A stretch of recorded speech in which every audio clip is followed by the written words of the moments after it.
Pag tinakpan natin, siyempre madilim na, gabi na, iilaw na siya.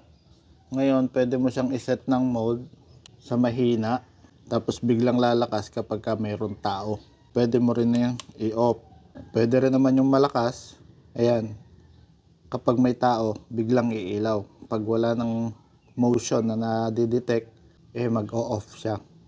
So, kayo na yung bahalang dumiskarte kung paano nyo i-install. Sinaas ko ng bahagya para sa mga bata hindi nila maaabot, baka kasi paglaruan Testingin natin yung ating, eto paganahin natin yung sensor natin dito sa yung ilaw natin. Ayan gumalaw na, gumana na. At least pag may dadaan dito, medyo may liwanag.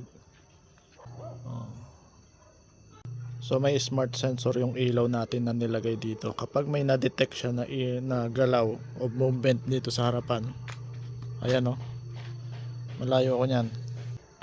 Ayan, nandito ako. Tapos yun yung ilaw natin. So kapag may hindi ako gumalaw, mag-o-off yan. So kapag naman habang gumagalaw ako at na-detect nya, ayan, mag-off na. So gagalaw na naman tayo. Asa na? Ayan gumalaw na. Di ba? Ang galing, no? Kahit papaano merong design yung ating bahay. Kasi dito sa side na to, wala siyang Kasi dapat pala lagyan ko pa ng isa dito sa ilalim, Quality. So nalagay ko yan siya sa labas. Dito tayo sa loob. Ito yan. Liwanag, di ba? Astig. So mag-automatic yan mga batay. Ito mga par, meron dumating sa atin na dalawang cute na solar wall lamp. Ito yung napakaliit, napaka-cute pero napakaliwanag. Kagandahan sa bumbilya niya, ayan umilaw kagad. Bulb type na kung ano pa man, napaka-cute ng niya, ng bumbilya. Kagandahan dito, sensor na siya. Meron siyang sensor. Nasaan yung tornilyo? Tapos ito yung box niya. Maganda rin yung box niya, quality, So protektado, hindi masisira kapag dineliver sa inyo. Meron siyang kasamang tig-dalawang tox at saka dalawang screw. Kayo na yung bahala mag-install. Kung sa kahoy lang, hindi nyo na siguro kailangan yung tox.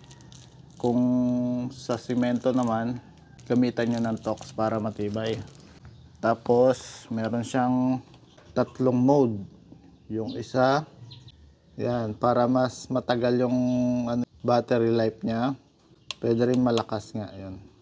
So testing natin to, ikakabit natin dun sa wall. Kasi in-order ko to para sa wall ko talaga.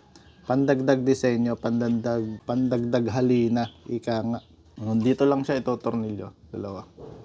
So medyo itaas nyo ng konti para hindi maabot ng bata. Yung mga pasaway na bata. Yun lang, pakita natin pag na-install natin mamayang gabi.